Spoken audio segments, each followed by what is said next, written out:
అన్న ఈశ్వర్ అన్న చెప్పండి, అయితే మహానాడు గతంలో ఎన్నడూ లేని విధంగా హైబ్రిడ్ విధానం జరిగినా కూడా దాని మీద కూడా వైసీపీ నాయకులు మాట్లాడుతున్నారు. ఫెయిల్యూర్ అయింది, ఎక్కడ మనుషులు తెచ్చుకోలేకపోయారు, కనీసం బిర్యానీ పొట్లాలు ఇచ్చినట్టు ఎవరు రాలేదని చెప్పి మాట్లాడుతున్నారు. దాన్ని ఎలా చూడతారు? నిజంగానే హైబ్రిడ్ విధానం ఎప్పుడు జరగంది, ఈ టైం జరగడానికి ఇలా జరిగింది కదా, దాన్ని ఎలా చూడొచ్చుంటారు ఓవరాల్?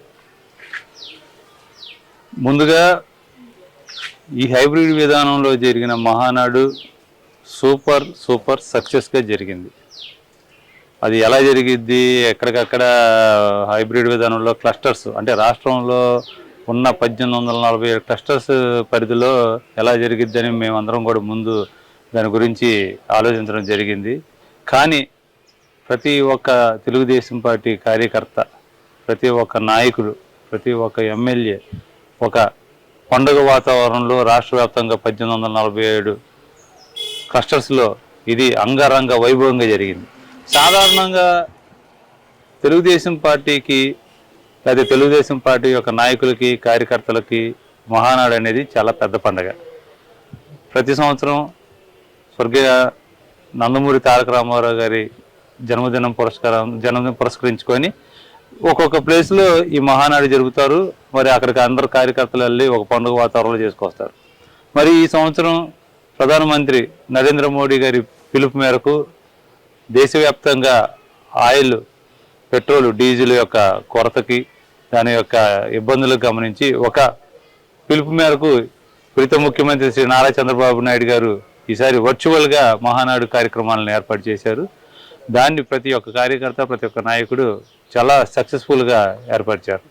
కానీ ఇక్కడ జనాలు తీసుకొచ్చారు, బిర్యానీ పొట్లాలు ఇచ్చినా కూడా ఎవరు రాలేదు, కార్యకర్తలు ఎవరు పాల్గొనలేదు అని చెప్పి మాట్లాడుతూ ఉన్నారు కదా. బిర్యానీ పొట్లాలకి, క్వార్టర్ బాటిల్కి ఆశపడి కార్యక్రమాలకు వచ్చే స్థాయి తెలుగుదేశం పార్టీ నాయకులకు కానీ కార్యకర్తలకు కానీ అసలు లేని లేదు. ఎప్పుడైనా సరే తెలుగుదేశం కార్యకర్త అంటే స్వచ్ఛందంగా జెండా మోసేదే తెలుగుదేశం కార్యకర్త.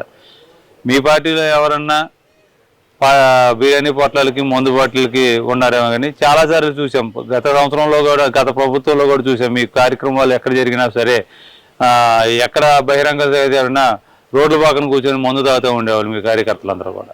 ఇవన్నీ మేము ఆడియో విజువల్స్ కూడా చాలా ఉన్నాయి.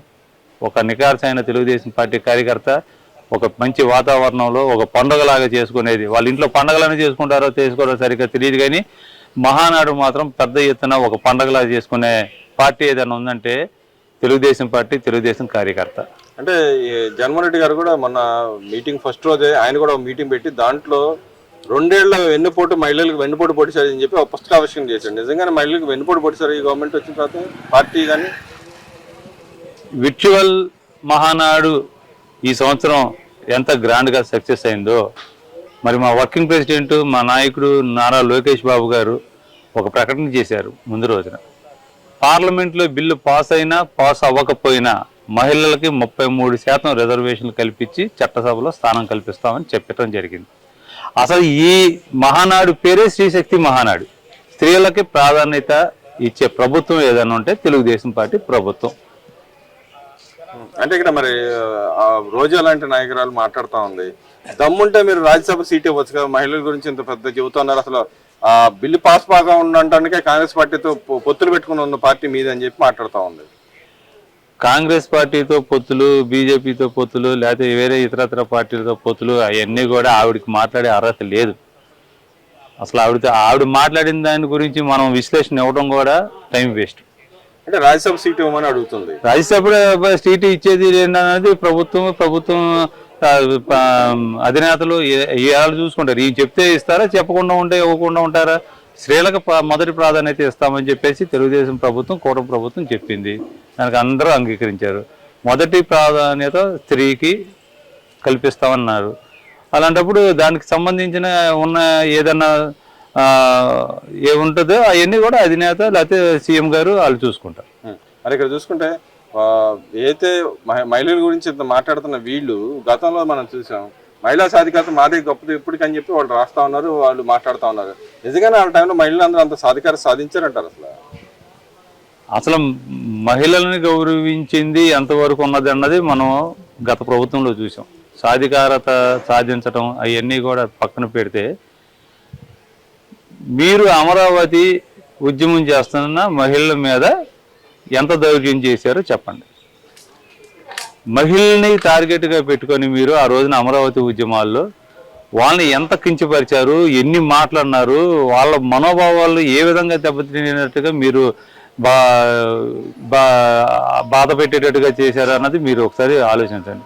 మహిళా సాధికారికత, మహిళలకి ఏం చేశారు అన్న దాని గురించి ప్రస్తావించే కన్నా మీ ప్రభుత్వంలో మహిళను మీరు ఏ విధంగా బాధ పెట్టారు, ఏ విధంగా చూశారు అన్న దాని మీద మీరు సమాధానం చెప్పాలి. అంటే ఇక్కడ మన టీడీపీ మహానాడులో కూడా 7 తీర్మానాలు చేశారు. 7 తీర్మానాల్లో కూడా వైఎస్ జగన్మోహన్ రెడ్డి గారి భజనే చేశారని చెప్పి మాట్లాడుతున్నారు. వాళ్ళు భజన చేశారా లేకపోతే ఆయన తప్పులు ఎత్తు చూపారంటారు మహానాడులో తీర్మానాల్లో? తీర్మానాల్లో భజన చేయడం ఏంటంటే నాకు అర్థం కాలేదు. జగన్మోహన్ రెడ్డి గారు భజనే చేశారు, జగన్మోహన్ రెడ్డి గారు నామస్మరణ చేసింది, అది మహానాడు జరగలేదు, జగన్ మహానాడు అని చెప్పి మాట్లాడుతూ ఉన్నారు వాళ్ళు. ఎవరండి? వైసీపీ వాళ్ళు. అంటే ప్రతిసారి కూడా మా జగన్మోహన్ రెడ్డి గారి గురించే 80% చెప్పారు, 20% మహానాడు గురించి మాట్లాడుకున్నారని చెప్పి, టీడీపీ గురించి మాట్లాడుకున్నారని చెప్తున్నారు వాళ్ళు.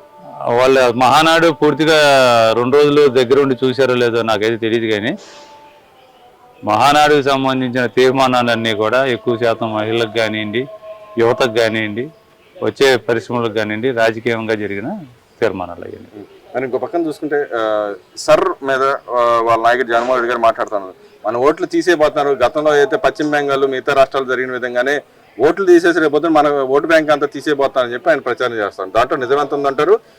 సర్ వల్ల అసలు ఉపయోగాలు ఏముందంటారు? రాష్ట్రం నిజంగానే కరెక్ట్గా జరుగుతుంది అంటారా? ఇది చాలా మంచి ప్రశ్న అండి. సర్ అన్న దాని మీద అందరికీ కూడా కొంత అవగాహన రావాల్సిన అవసరం ఉంది ఇవాళ. అదేంటంటే సర్ అంటే స్పెషల్ ఇంటెన్సివ్ రివిజన్, అంటే ఎన్నికలకు సంబంధించిన ఎన్నికల సంఘం చేసే ఒక విశేష భారీ స్థాయి ఓటర్ లిస్టు రివిజన్ ప్రక్రియ. అంటే ఏంటి? భారీ స్థాయిలో జరిగే ఓటర్స్, దీనికి ఏ ప్రభుత్వంతో సంబంధం లేదండి. అసలు ప్రభుత్వానికి కానీ పార్టీలకు, ప్రభుత్వం కాదు, ఏ పార్టీకి సంబంధం లేదు. ప్రభుత్వం చేసేది కార్యక్రమం ఇది. పార్టీలకు, ఏ పార్టీలకు కూడా సంబంధం లేదు. దీంట్లో ముఖ్యంగా అసలు దీని లక్ష్యం గురించి చెప్తున్నాను. ఓటర్ లిస్టులోని తప్పులను సరిచేయటం అండి. అలాగే డూప్లికేట్ ఎంట్రీలు తొలగించడం, చనిపోయిన వారు, మైగ్రేట్ అయిన వారు వాళ్ళ వివరాలను అప్డేట్ చేయటం, అలాగే హౌస్ టు హౌస్ వెరిఫికేషన్కి వెళ్ళి ఎవరైతే కొత్తగా, అంటే 18 సంవత్సరాలు దాటి ఎవరైతే ఓటుకి అర్హులుగా ఉన్నారో వాళ్ళని జాయిన్ చేయడం. దీనివల్ల ఏమవుతుందంటే ఎన్నికల సంఘం స్వతంత్రంగా చేసే టెక్నికల్ పని ఇది. ఇది ఏ ప్రభుత్వం కోసం చేసేది కాదు. ఎన్నికల సంఘం స్వతంత్రంగా చేసే టెక్నికల్ పని. రాజకీయ ఇంటెన్సివ్లతో దీనికి ఎలాంటి సంబంధం లేదండి. అసలు రాజకీయం కానీ ప్రభుత్వంతో కానీ, ఓన్లీ ఎలక్షన్ కమిషన్ మాత్రం చేసే పని ఇది. అంటే దీంట్లో గతంలో జరిగిన అవకతవకలు బయటపడతాయని భయపడుతున్నారంటారు వైసీపీ వాళ్ళు. సార్ ఇది 1952 నుంచి 2004 వరకు జరిగిన ప్రక్రియ సార్. ఇది ఇప్పటికి వచ్చింది, కొత్తగా వచ్చింది కాదు. మొత్తం మీద రాష్ట్రంలో 10 సార్లు పైనే ఈసారి జరిగినాయండి. 70 ఏళ్ళుగా ఈ ప్రక్రియ జరుగుతూనే ఉంది. ఇవాళ కొత్తగా చేసేది కాదు. ఏ రాజకీయ పార్టీ కూడా అప్పట్లో అసలు అభ్యంతరం వ్యక్తం చేయలేదండి. ఇన్నిసార్లు కూడా ఏ రాజకీయ పార్టీ కూడా. ఎందుకంటే ఇది చాలా ముఖ్యమైనది. ఎందుకంటే రివిజన్, ఇప్పుడు చనిపోయిన వాళ్ళు అలాగే దొంగ ఓట్లు పడతాయి, మైగ్రేట్ అయిపోయి ఎక్కడికో వెళ్ళిపోతారు, అది దొంగ ఓట్లు పడతాయి. మరి గతంలో చూసాం, గత ప్రభుత్వంలో ఓటర్లు ఎలక్షన్లకి తమిళనాడు నుంచి, కర్ణాటక నుంచి తీసుకొచ్చి ఇక్కడ ఓట్లు వేశారు.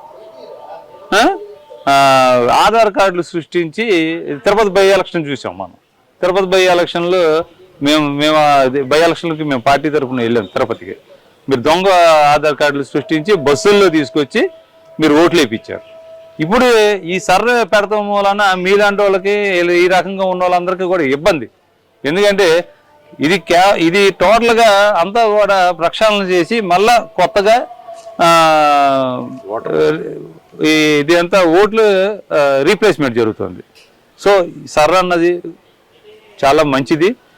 దీని మీద ప్రతి ఒక్కరికి కూడా అవగాహన రావాల్సిన అవసరం ఉంది. ప్రతి ఒక్క నాయకుడు, ప్రతి ఒక్క కార్యకర్త కూడా దీన్ని తెలుసుకోవాల్సిన అవసరం ఉంది. అంటే పార్టీ పరంగా దీని మీద అవగాహన ఎంత మాత్రం ఉందంటారు, నిజంగానే ఎలా తీసుకెళ్ళబోతున్నారు పార్టీలో? పార్టీ పరంగా కొంతమందికి అవగాహన ఉందండి, కొంతమందికి లేకపోయి ఉండొచ్చు. దాని మీద ట్రైనింగ్ క్లాసులు కూడా తెలుగుదేశం పార్టీ కార్యాలయంలో రేపు 1వ తారీఖు నుంచి 2-3 రోజులు జరుగుతుంది. కేవలం ఈ సర్ అన్న దాని మీద, ఈ సమగ్ర అదే స్పెషల్ ఇంటెన్సివ్ రివిజన్ మీద జరుగుతున్న కార్యక్రమాలు, ట్రైనింగ్ క్లాసులు కూడా జరుగుతుంది. దీని మూలన ఏంటంటే ప్రతి ఒక్క బూత్ స్థాయి నాయకుడు కానివ్వండి, క్లస్టర్ వాళ్ళు కానివ్వండి, మండల స్థాయి నాయకులకి అందరికీ కూడా దీని మీద ఒక అవగాహన వస్తుంది. అవగాహన వచ్చే ప్రయత్నం పార్టీ చేస్తుంది. ఇంకోటి డిఎస్సి అవినీతి జరిగింది, సిబిఐ ఎంక్వైరీ కావాలని చెప్పి వాళ్ళు మాట్లాడుతూ ఉన్నారు. సకల శాఖ మంత్రి అయిన లోకేష్ గారు రాజీనామా చేయాలని కోరుతాను. దాని మీద ఏం మాట్లాడతారు? లోకేష్ గారు రాజీనామా చేయాలని వాళ్ళు చెప్పరు ఏంటంటే, అసలు వాళ్ళు రాజీనామా చేయడానికి లోకేష్ గారు అసలు ఏం తప్పు చేశారని లోకేష్ గారు అంటే మెగా డిఎస్సి పెట్టేసి సుమారు రాష్ట్ర వ్యాప్తంగా కొన్ని వేల మందికి ఉద్యోగాలు ఇచ్చినందుకు ఆయన రాజీనామా చేయాలా? మీరు మెగా డిఎస్సి అని చెప్పేసి అందరినీ కూడా జాబ్ క్యాలెండర్ అని చెప్పేసి 5 సంవత్సరాలు మోసం చేసి ఆ నిరుద్యోగులని రోజు కూడా ఎప్పుడు మెగా డిఎస్సి పెడతారు, ఎప్పుడు మెగా డిఎస్సి పెడతారని చెప్పేసి వాళ్ళు ఎదురు చూస్తున్న నిరుద్యోగులకి ఆశలు కల్పించి అటువంటి ఆశల నుంచి బయటికి తీసుకొచ్చి ఖచ్చితంగా గవర్నమెంట్ రాగానే మేము మెగా డిఎస్సి పెడతామని చెప్పేసి మెగా డిఎస్సి పెట్టి అన్ని వేల మందికి ఉద్యోగాలు చేపించినందుకు ఆయన రాజీనామా చేయాలా? లోకేష్ గారి గురించి మాట్లాడతాను కానీ లోకేష్ గారి యొక్క పనితనం మాట్లాడటానికి మీలో ఏ ఒక్కల స్థాయి కూడా సరిపోదని తెలియజేస్తున్నాం.